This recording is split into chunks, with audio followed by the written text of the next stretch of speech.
Hello, and welcome to Parent Problems Today, the podcast that explores different topics that parents are dealing with family systems and all the things that come up for raising tweens, teens, and young adults.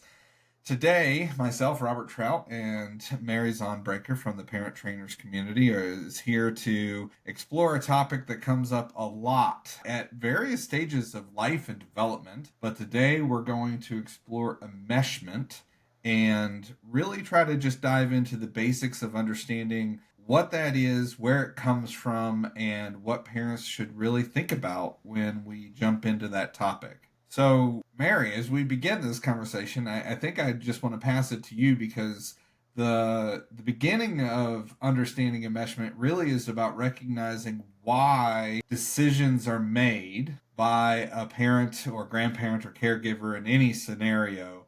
There's usually some basic functions to understanding, like, okay, I'm making this decision from a place. What are those places that we make those decisions from? I work with a lot of families who, a lot of times when we're actually exploring the history of making decisions or taking the next step or looking at options, what we see is like we're looking at a difference between making a decision that's more reactionary, that is based off of my emotional state right now, my kid's emotional state right now, my partner's emotional state right now, the other children's emotional state right now, and trying to relieve that discomfort, unease, whatever it might be, anxiety, right? And what we look at is how that serves short term goals of feeling better in this moment versus looking at a response that is more in line with values rather than an emotional state. So, sure, I can feel really anxious today about not wanting to get out of the house, not wanting to see people, not wanting to go to school or go to work, right?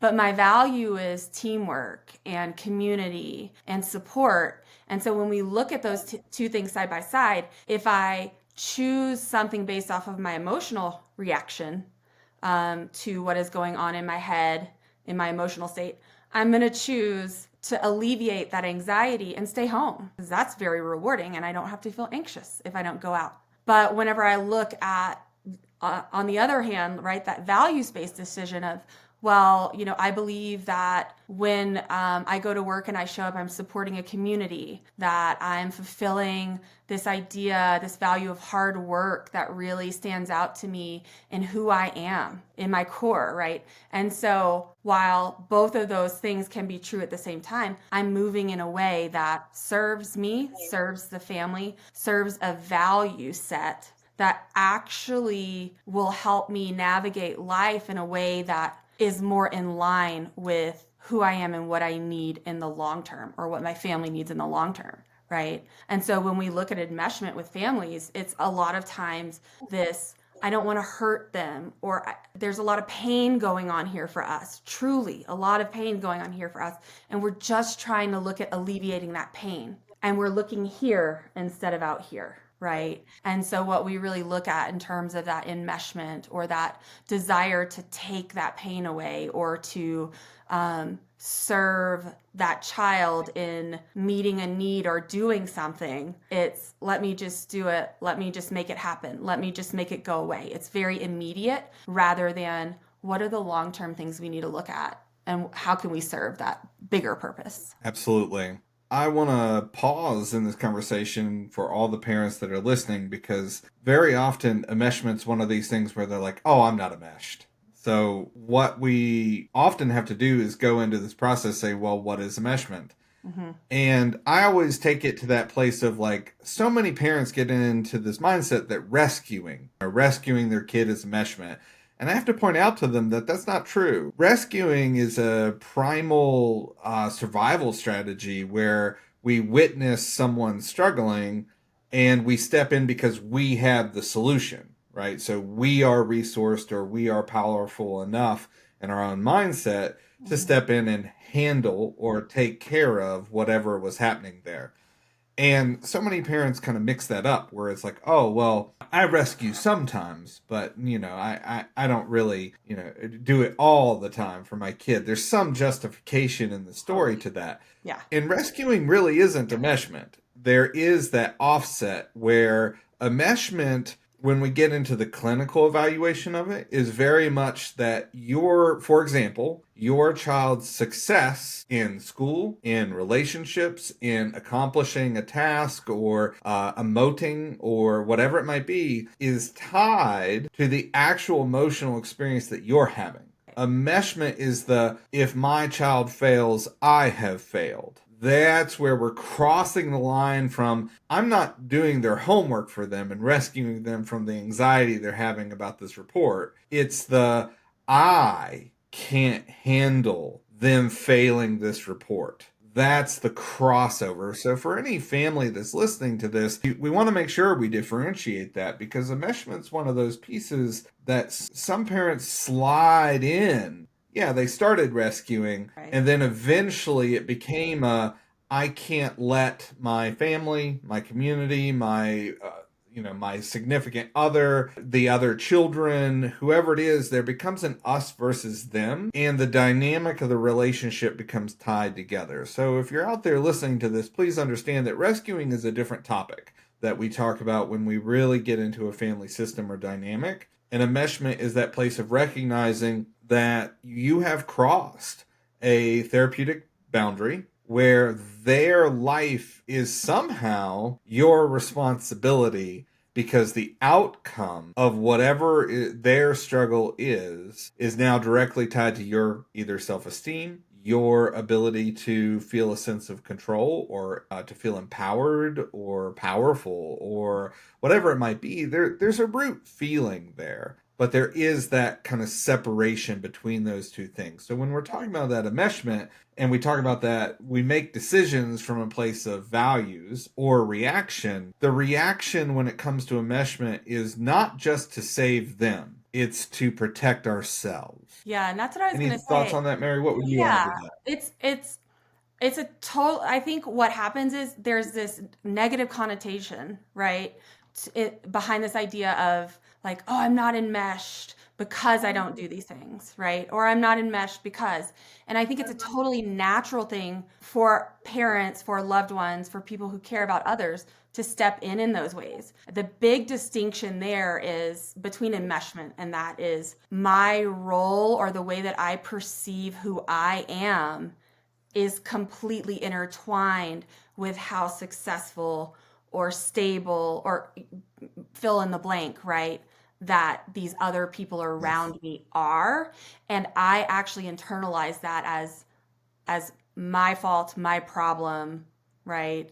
And ultimately who that makes me as a person. Yes. Yeah. So when we talk about value, there's the place of understanding that if you as a parent are in a healthy, stable position, you have a set of core values for you and your family system that you're trying to guide everyone through. That value is different than the value of seeking success through the child and through the experience. And this really does show up at any stage of development. We deal a lot with tweens, teens, and young adults. I've seen this a lot manifest for a parent much later in the development, where that young adult left home, successfully finished high school, went to college, and then everything fell apart. Mhm. And that's where the value of the parent, like, oh, I was a good parent, we raised them well, they're going off to become successful, and then suddenly there's this major energetic hit that comes back to the universe of like, oh, you didn't do the job that you thought you did. But that's very often not the case. It really has nothing to do with you as parents. Like, you did set the container and get them through high school and help them in any ways that hopefully were healthy ways, only to get to the place where now they're in a different life system. And that's where we start to see I'm going to say the taxing issues, the anxiety, the depression, the I'm on my own, the individuation kind of concept that takes over. So when you're listening to this out there, this isn't like, oh, you were enmeshed your whole life. It was your self-esteem got hit too along some form of struggle in this timeline. And that's really it, is recognizing that your reaction wasn't rescuing them for their sake. It was rescuing them for your sake.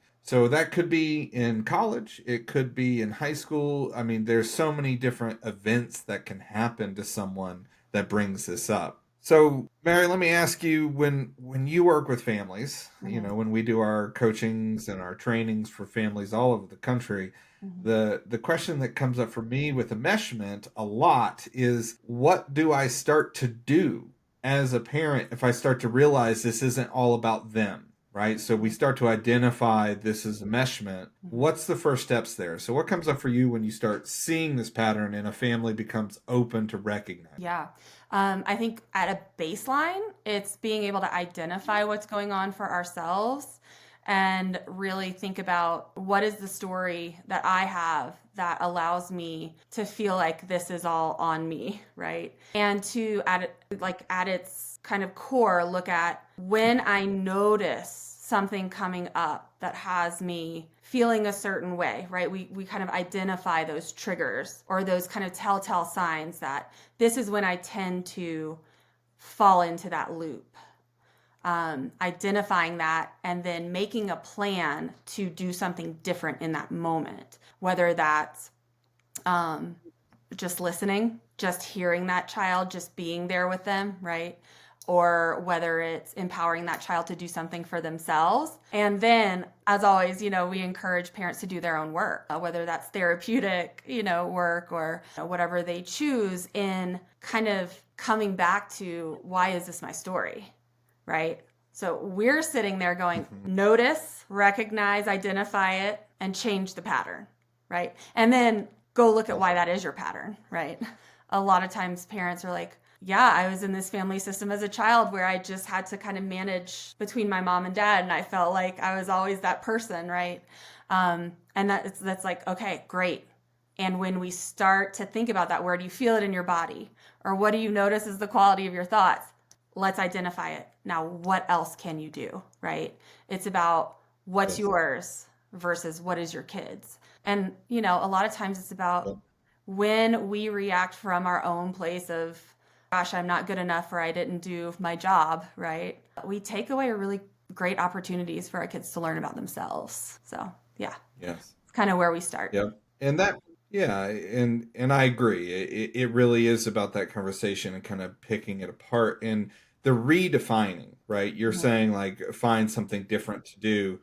Very often that goes into the role definition, like I am the parent. So Mhm. let's go and explore that, because if you grew up in a way where a parent is this, this, and this, very often you're putting the pressure on yourself of not realizing, like, you had to struggle too. And let's be honest, like, rescuing's a pretty natural thing, Oh, yeah. right? That is not something that we want to like pick apart, because rescuing is one of those, like, okay, there's a certain level of struggle that you see a tween go through with social dynamics or homework or whatever it might be, and Right. there is an appropriate response of, oh, okay, I see you're reaching your limit and I'm not going to let you crash. Oh, yeah. There's that parental instinct and that stepping in. And my hope is always that there's a little bit of mentorship there where it's like, Totally. I'm not just going to do this for you. Right. We're also going to pause and Right. breathe and do some self care and create space for the therapeutic conversation of this. Yes. And we're still going to get this assignment done,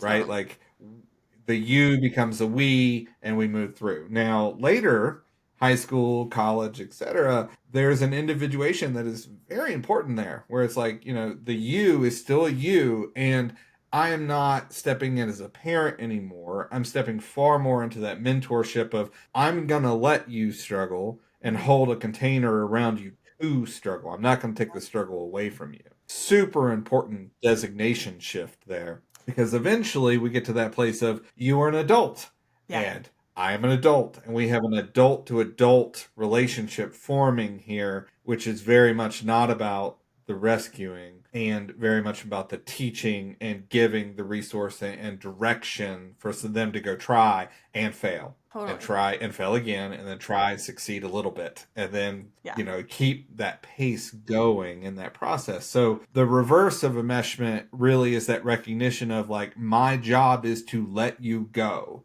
and your life is not my life and I love you, but and you're going to struggle and that's Right. okay. right? It's like that separation language and development is important for both sides of the equation.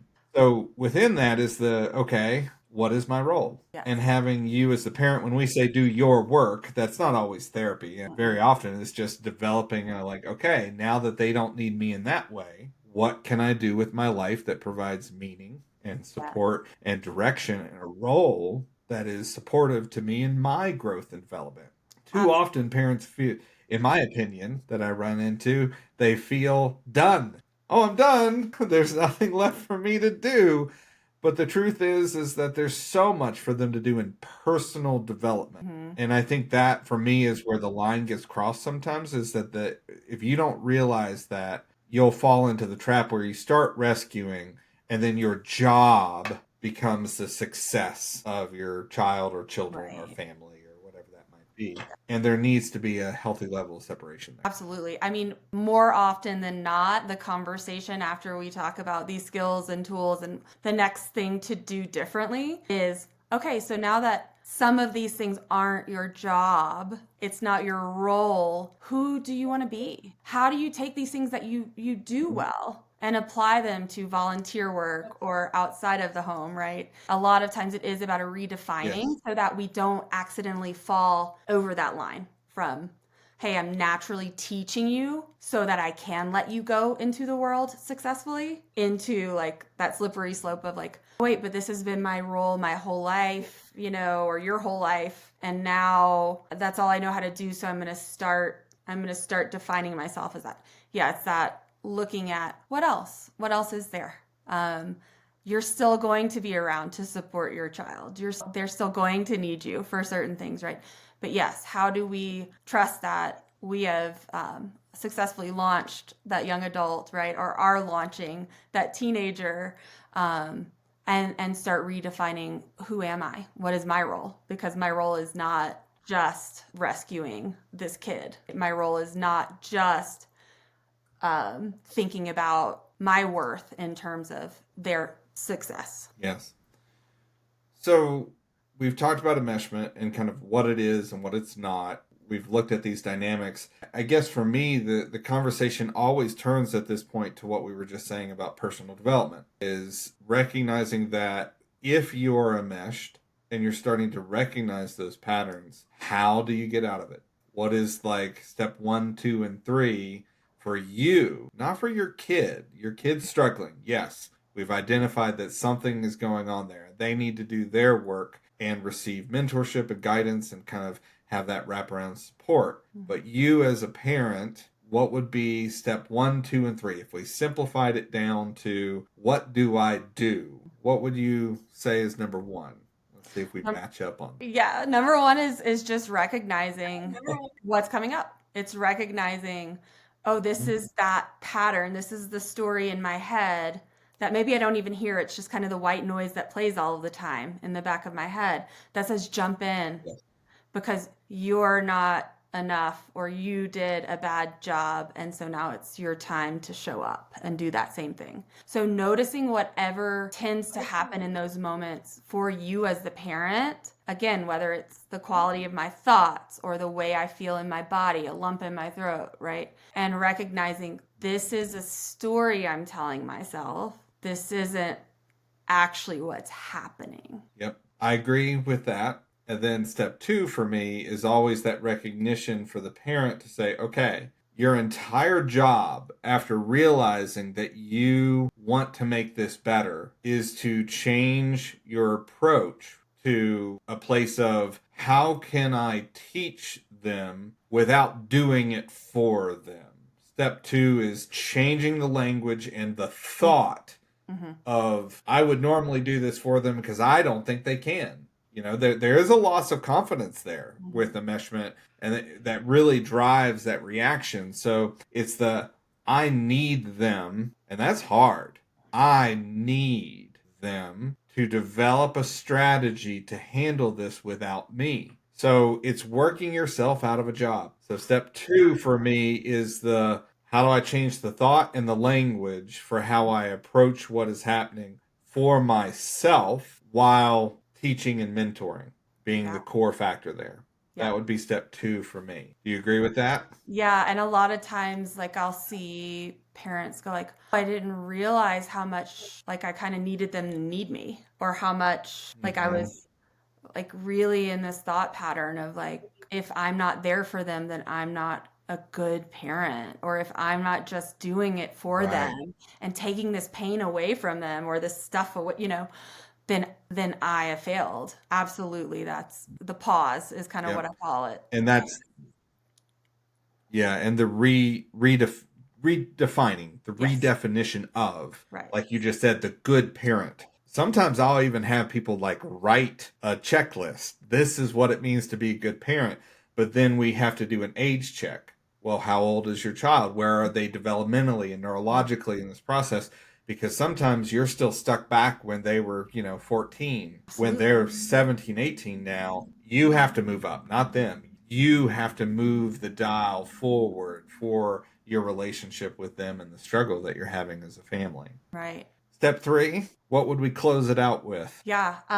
Step 3 is a really big one for me. We spend a lot of time on just developing step 3 for a lot of different scenarios that happen within family systems. But step 3 for me is, how do you show I'm here with you?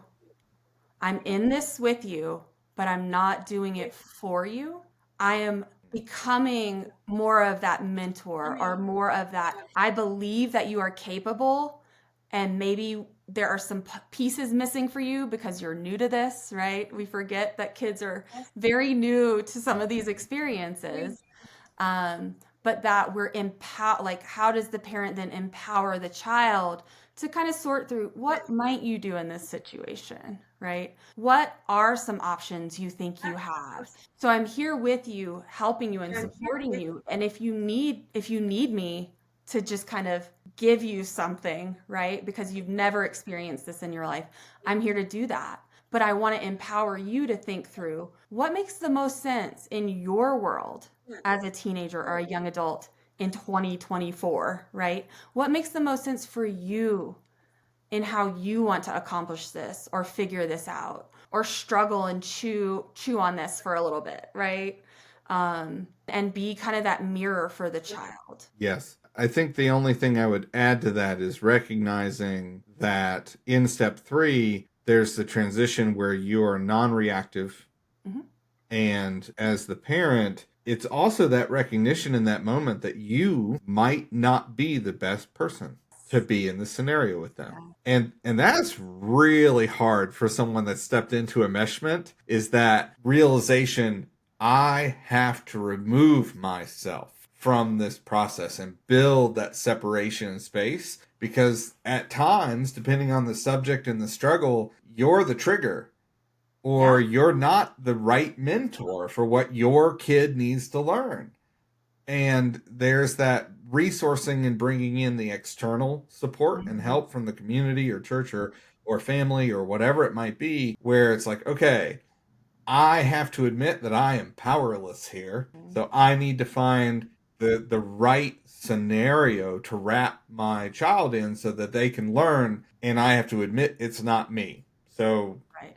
that's an important step to this, is realizing the answer is not always I'm going to become the mentor. Yeah. It's like, no, you're going to become the adult to adult that's safe to talk to, Mhm. but the person actually working on this is over there, and Yeah. that's okay.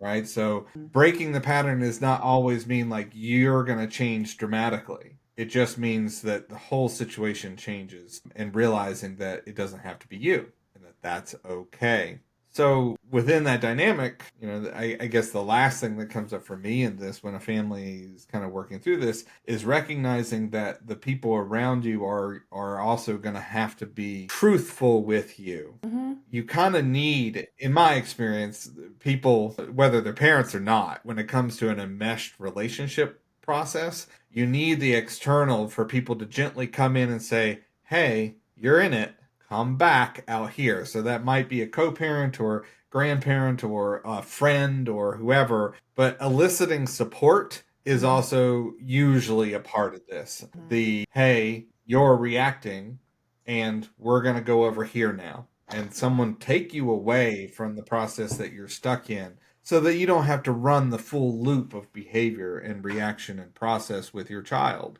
Right. That might be my last thought on this. What about you? What would be your, like, what did we not touch on in this? Yeah, let me search. I mean, because honestly, with families, like, that juxtaposition between this is developmentally appropriate and this is actually sliding into some unhealthy, inappropriate patterns, right? We could spend days on it because there's a lot going on there. There's a lot to kind of pick through.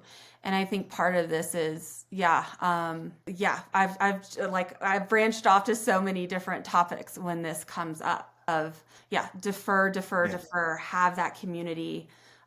Your child developmentally at a certain age actually doesn't want you to be the mentor, right? Like you were saying. And then, Right. learning how to place yourself in different roles within your own life so that you can step back and allow your child that. I think this topic really strikes me as one that can be really, really complex. And when we look at it, it's like there's so much going on behind the scenes for a lot of families when this topic comes up, and differentiating what is healthy, what is not healthy. I could probably spend days on it. But I think that the great thing about this is, like, despite all this complexity, if you can start to recognize and you can pause and reshift in your mind, and then you can do something different to allow your child the empowerment to figure some things out and do your own work around this isn't for me, this is for them. It can be that simple. Yeah. Absolutely. Well, if you're a parent listening to this and this has been helpful at all, we invite you to come join us at our community. Please visit parenttrainers.com to find the resources and the things that are available right now for you that might be helpful in the situation you're working with your tween, teen, or young adult. We appreciate you listening, and have a wonderful day.